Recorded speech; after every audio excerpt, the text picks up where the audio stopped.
Since I have built the other two, I may as well come in, go to Quill's Standing, go to Offerings, scroll down, and build the last of the amps. Now, the moat amp is the first one you get, it's the standard one. Then the first one you build would be these three parts, then these three parts. Of course, you can mix and match these for different combinations, but the last one, in theory, you would think anyway, should be the best of them. Now, the first one you build is actually really useful. It's alternate fire, insanely damaging. The second one, though its fire rate is quicker than the first one, its single mode fire is actually better. So I'm really interested to see how the third one works. But this is actually insanely heavy on the harder to get resources. Mainly the Kuthal stuff. And there's some more of it, just to be a pain. 20 wisps. Wow. 40. Have I got enough to do this? 60. Ooh, I don't actually know. Now, the only reason I'm saying I don't actually know is because I actually have one of these parts already built. I think it could be two. I'm not 100% sure I actually set any of these off to build. Wow, I didn't build any of them. That's a problem. Kind of a huge problem. Because I won't have the wisps to build this, because it needs 60 of them. That's a lot. But I can get started here and, well, I guess I'm going wisp farming. Once collected, yep, wrong one. Move the mouse just a little bit too south there.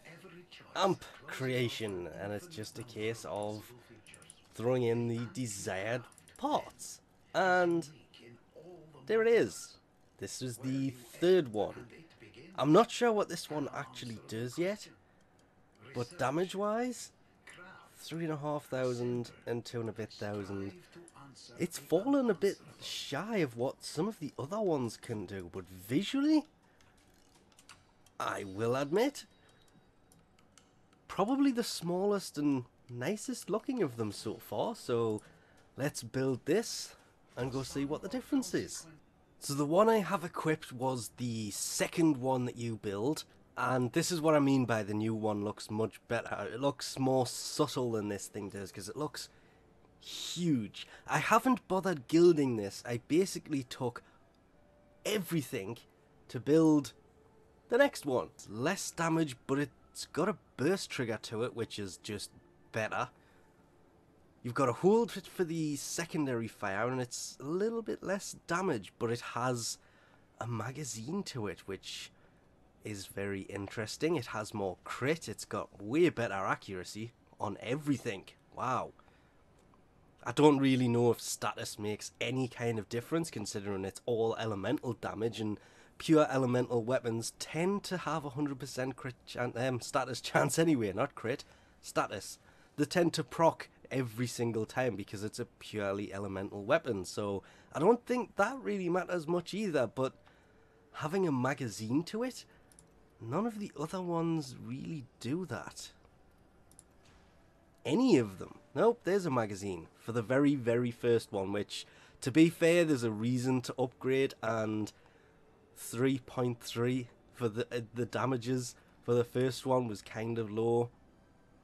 The second one, 9,000 on that secondary fire, has still got to be the most useful, which is why I like this. You can spam fire it much easier, which is where I'm hoping this one will come in much better, being a burst fire. It's obviously going to be doing a nice amount of burst fire. And the secondary, I'm just wondering if this is that grenade type that everybody has always been going on about. But honestly, after using this for a little bit, ooh, that was too far, it actually got way, way better. It's actually the same weapon it was before, but it's just, it does more damage than I thought this thing would actually do, depending on who you're using it against. As you could see, Corpus, easy. Grenier, not so much, and these aren't high level things. Using an amp for high level missions does not work at all.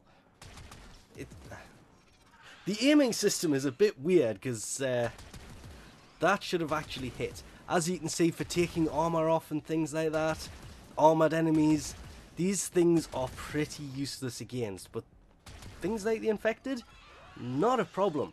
The only thing I haven't been able to figure out is how this secondary fire works, because as you can see, it's not shooting what I'm aiming at. It was actually shooting the agent on my left. Now if I shoot you, it shoots a completely different enemy again. I think it works from the nearest enemy, so if I come over here it should get this enemy. Yes, and if I go to the back without actually aiming at anyone and have this one, it does. So it aims at the closest enemy to you. Ah, now it makes sense. I've actually, yes, this is me kind of realizing that's how it works. The secondary fire mode is not on a magazine base. It still uses the energy in the bottom right as the normal fire mode does, but to be fair, I think the normal fire mode's just, it's actually stronger than I thought it was after that first using level 155 enemies to try and test this. Yeah, that was not fair for this thing. I thought it was, it definitely seems to do less damage, but all in all, it's not. It's actually doing a little bit more. Depends on the enemy you're actually shooting with it. Its secondary mode looks like it could also be really useful. Taking on eidolons with this is obviously what they are designed for. Taking on normal enemies like this, it's not exactly what they're for. Hence you can't mod these. All you can really do is set the colours on them once you've gilded them. For the eidolon itself, I still think the second combination of parts was just better for range than the grenade launcher thing was. But we'll leave this off here for now, because I've got to, I think I will go and actually gild this one. I've got to gild them all anyway, it's just, this is the reason I haven't finished leveling up the quills. I've been using all of my standing to buy the parts and build the weapons and gild them, whereas I should have just used it, leveled the quills up first, then gone back and actually started building this stuff. But anyway, we'll leave this off here for now. Thanks for watching, and I'll catch yous next time.